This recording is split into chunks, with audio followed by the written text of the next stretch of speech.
Listen to the conversation between the woman and the man and answer the questions. First, you have some time to look at questions 1 to 6.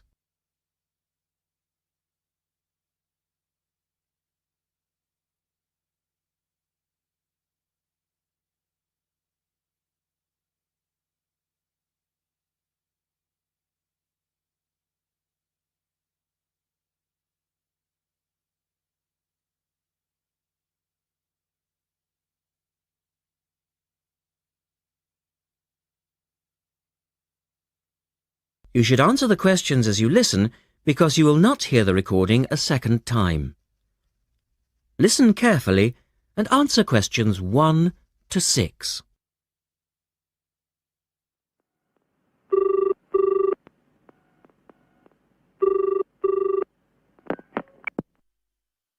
Thank you for calling Millennium Office Supplies. If you would like to place an order, please press 1. Your call has been placed in a queue. A customer service operator will be with you shortly.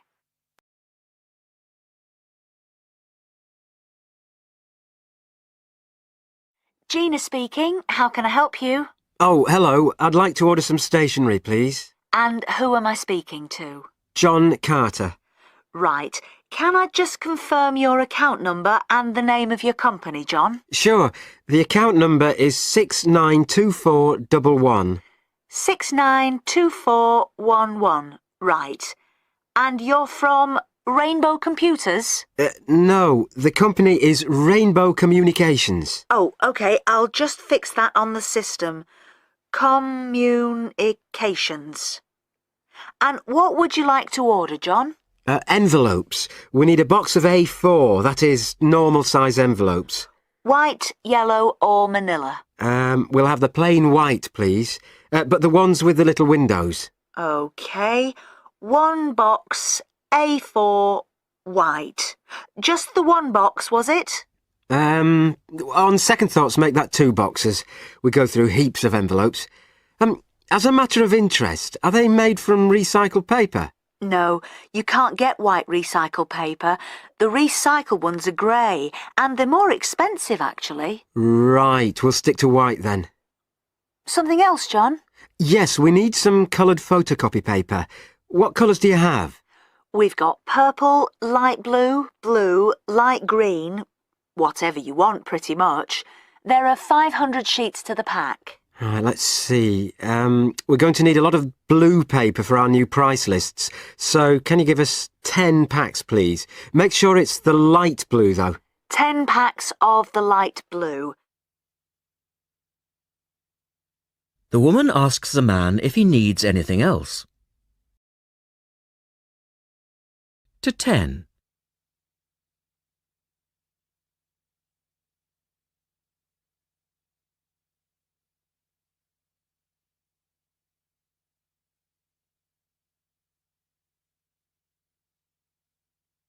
Now listen to that conversation.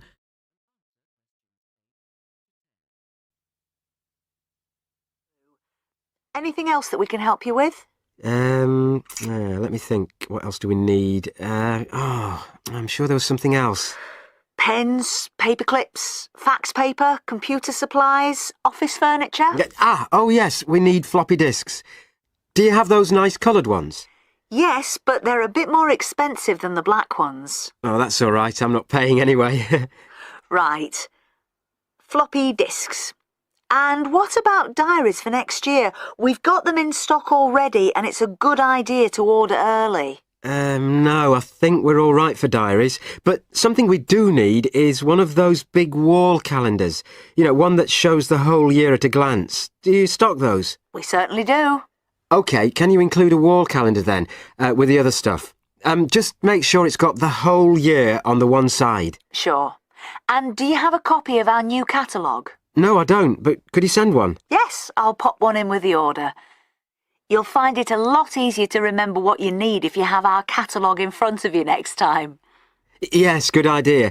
And when can you deliver this? Should be with you tomorrow morning. Can you make sure that it's not after 11:30 a.m? because I have to go out at 12. There's only myself here on Fridays. Fine. I'll make a note on the delivery docket that they should deliver before 11:30. Thanks very much. Thanks.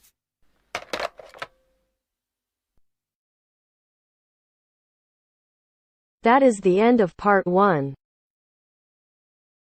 You now have half a minute to check your answers.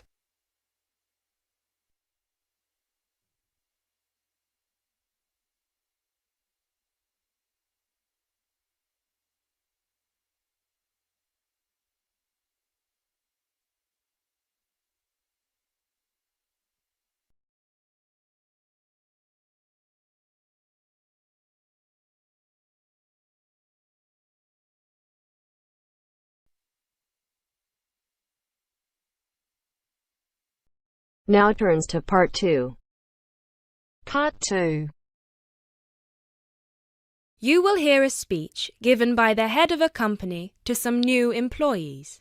You have 30 seconds to look at questions 11 to 16.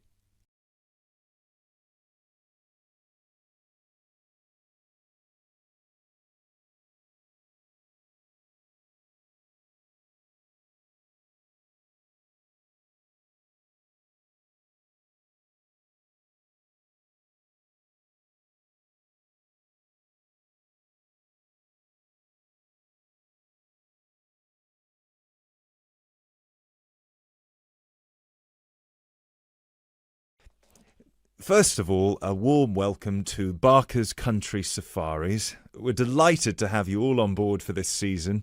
I know you've all been told a bit about the company when you had your job interview, but I thought it would be worth telling you a bit more about ourselves. Barker's was set up 10 years ago by myself, John, and my then girlfriend and now wife, Nancy. We started it initially just as a hobby. We felt that there was a good opportunity to share our love of the countryside in this part of the world with the many visitors who come here. As you know, most people come for the beaches in the summer, but there is so much more to the region, and this is what we wanted to exploit. Nancy and I were born near here, and as teenagers we went climbing, kayaking, whitewater rafting, potholing, and just straightforward walking. This district is in our blood, and we love it. While we were still at university, we started taking small groups of visitors out into the national park in Nancy's brother's old Land Rover. We'd drive them around the back lanes and into the forest. We'd also organise rock climbing tours for friends of friends. Then, each year, without us having to advertise, people came back to us to ask for more excursions and trips. So, 5 years ago, we gave up our other jobs to focus full-time on Barker's Country Safaris. Now, 2 years after that, we set up the activity tour part of the business, and 1 year ago, we expanded into organising activities for school groups during term time. Obviously, this was a massive challenge with all the health and safety requirements, but it's proving a great success.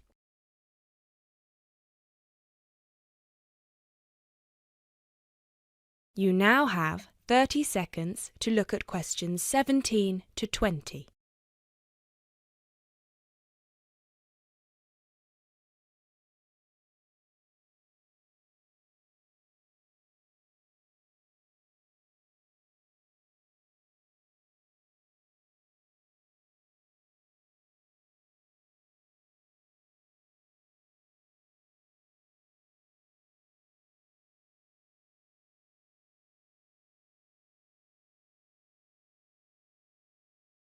Anyway, we'll certainly not be dealing with school parties during the summer holidays.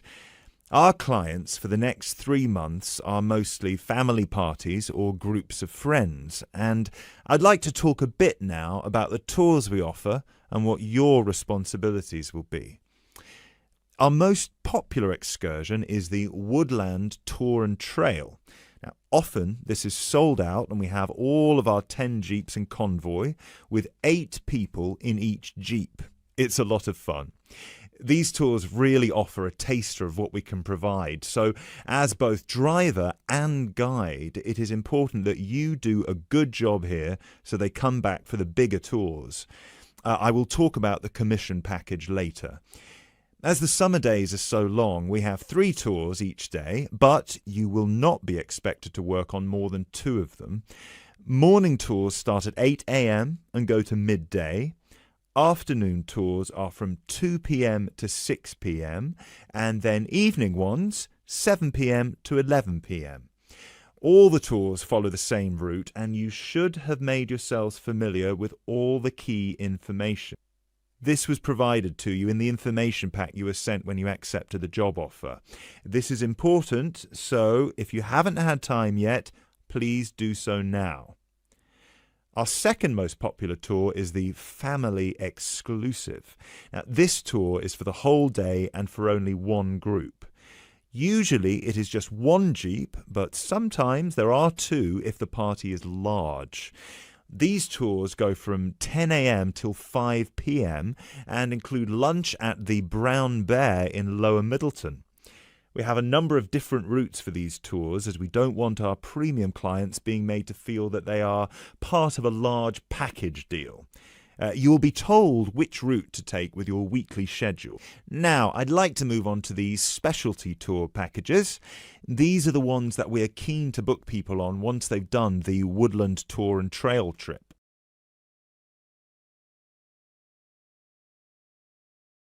That is the end of part 2. You now have half a minute to check your answers.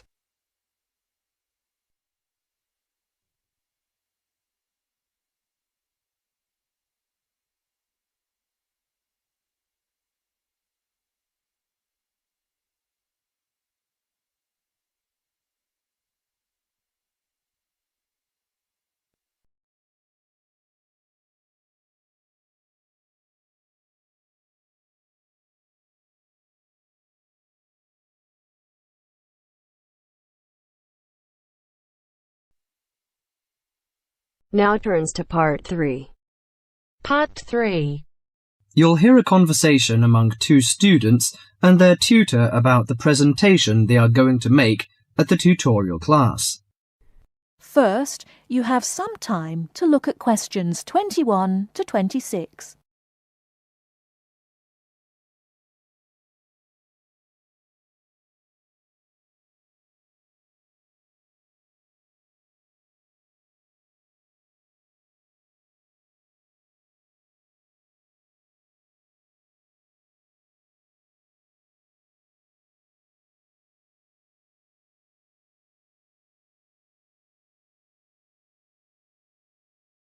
Now listen carefully and answer questions 21 to 26.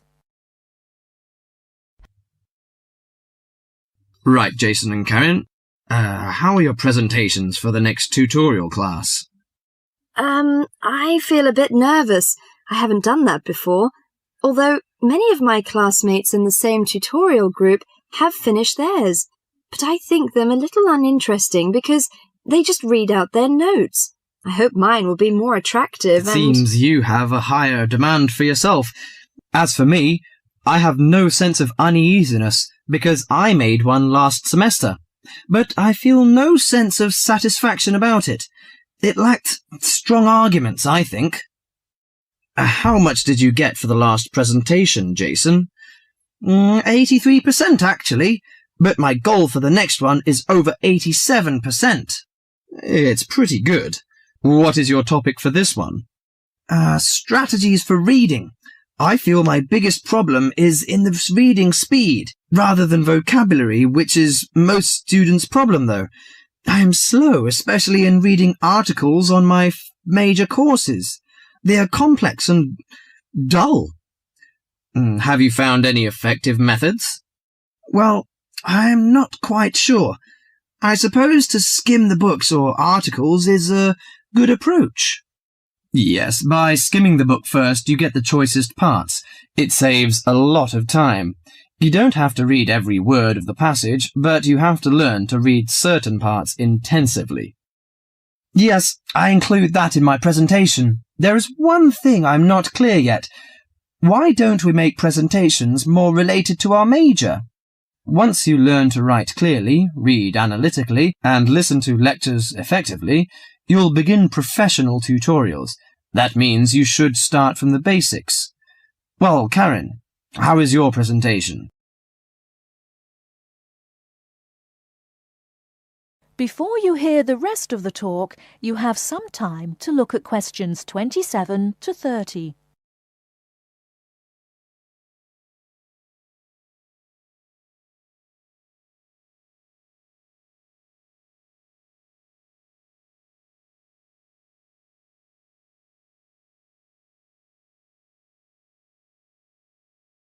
Now listen and answer questions 27 to 30. Oh, Karen, how is your presentation? I am still in a panic. I want to find some more interesting topics about writing, but I wonder what articles I can refer to, because there are so many of them. Did you get the list of the reading materials handed out last class? Yes, but there are over 20 on it. I have only a week to prepare, so I wonder if Okay, let me give you some suggestions. You needn't read them all because some of them deal with the same issue. The article by Halsworth is really worth reading. It covers the aspects of organising the thoughts and ideas. Okay, Halsworth. You should also read the article by Jackson, but just look at the part on research methodology, how they did it.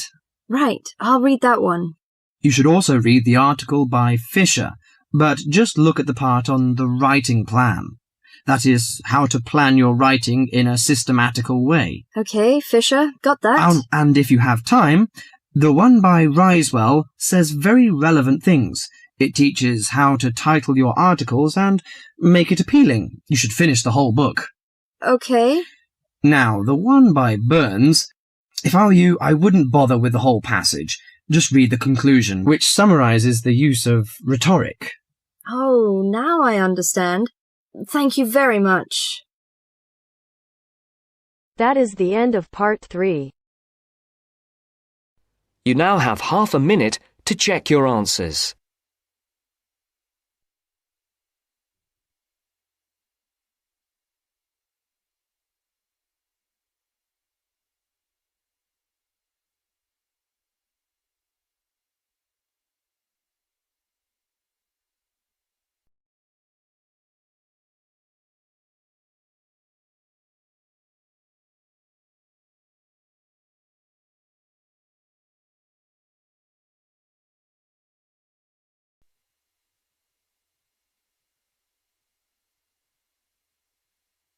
Now turns to part 4.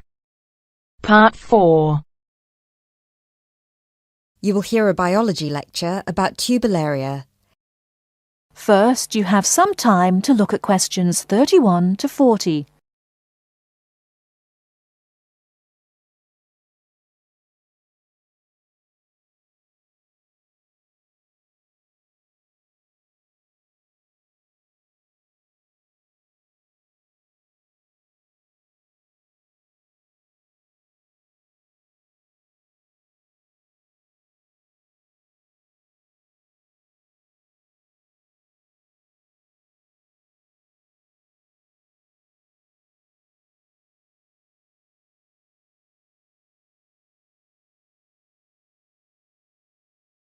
Now, listen carefully and answer questions 31 to 40. Hello, everyone. I'm glad so many people have shown up here today to hear about these fascinating little creatures called the tuberlaria. My name is Dr. Baker, and I've spent 20 years researching thousands of different species of platyhelminths, what are commonly known as flatworms, both free-living and parasitic. So there are a lot of things I could tell you about these extremely interesting invertebrate, but I will try to keep it short. Tuberlaria are unique amongst flatworms in 3 ways. The first one is that, unlike 80% of all platyhelminths, tuberlaria do not need to secure nourishment from a living source. This means that they do not generally parasitize a host, but are instead found living freely in the environment. So, no need to worry about any of these little samples I've got here escaping and causing havoc. The second way in which they're different is that they are, well, they're incredibly simple, And by simple, I don't mean in terms of structure, as their structure is indeed quite complex, and I'll get to that later. By simple, I mean that they're not the brightest bulbs in the box. Flatworms in general are not known for their cognitive abilities, especially when compared with other invertebrates such as cuttlefish or octopuses or even insects. But amongst flatworms, Turbellaria are by far the most primitive of the bunch. Finally, and this is a direct result of the first thing I mentioned, Turbellaria tend to have a much more complicated sensory system in their head region. This includes a set of eyes with receptors that can detect light, as well as chemical sensory organs that assist Turbellaria in locating food. Obviously, as other flatworms receive nutrition directly from their host, they have no need for this. Despite these three differences, however, Turbellaria are quite similar to other flatworms in all sorts of other ways. First of all, as their name suggests, they're incredibly flat, which allows them to hide under stones. They're symmetrical on both sides, and they don't have a body cavity. They also don't have any specialized respiratory, skeletal, and circulatory systems. What they do have, however, and this is what I meant when I referenced their structure before, is three layers known as the endoderm, the mesoderm, and the ectoderm, as well as a head region where their brain and sense organs are located, and a spongy connective tissue that fills all the space between their organs. Finally, like most species of flatworms, they're hermaphrodites. This means that a single flatworm has a set of each gender. But don't take this to mean they reproduce alone. Their preferred method of reproduction is called cross-fertilization, which means that each flatworm fertilizes the other. I mentioned before that most flatworms need a host, but Turbellaria feed from the environment. So what do they feed on?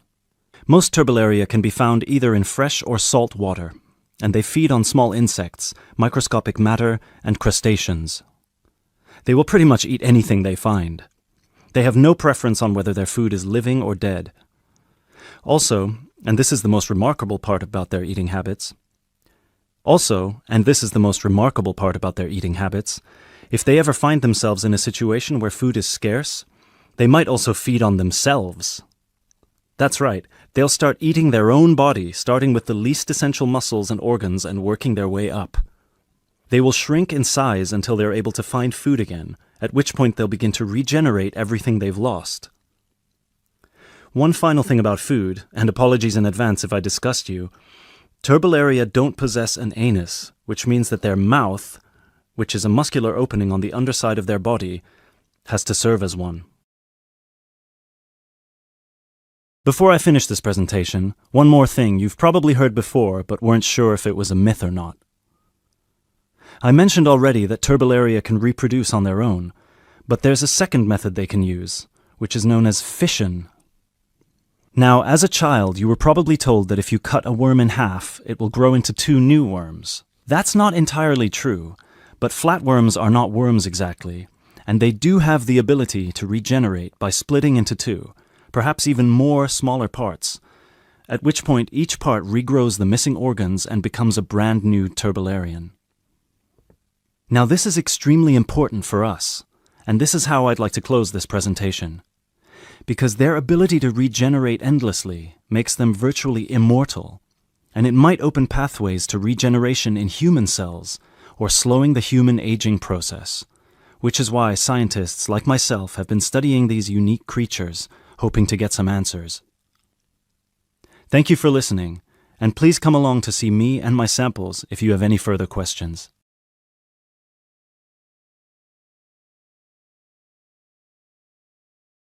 That is the end of part 4. You now have half a minute to check your answers.